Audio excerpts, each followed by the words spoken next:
Hello everyone, in this video we will learn how to save Excel to JPG. So let's start. This is my Excel and here you can see I have a data.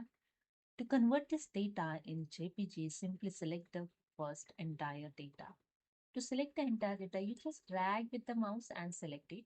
And you can use the shortcut key Control A. Select the inside the cell of this data. Then use the Control A to select the entire data. Okay. After that, go to the Home tab and click Book Group have a copy option. Okay, this is a copy option. Just click on this drop down arrow and click on the copy as a pictures. Then here the copy picture dialog box is open. Select the first option as shown on the screen and in format the picture. Just click on OK and that's it. Now you copy this data as a picture and just select the area where you want to paste and press the shortcut key Control V to paste this data.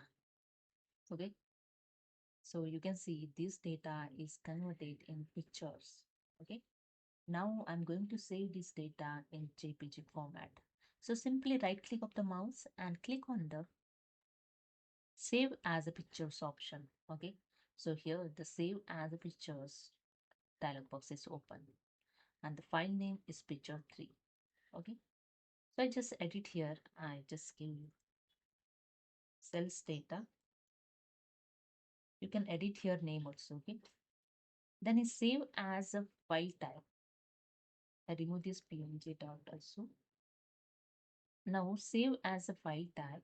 Just click on this drop down arrow and select here JPG. Okay, and click on the save. That's it.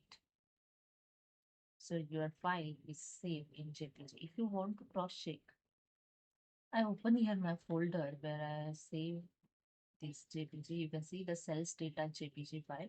The file type also JPG should be. Just double click on this file and you can see here the Excel data is converted in JPG.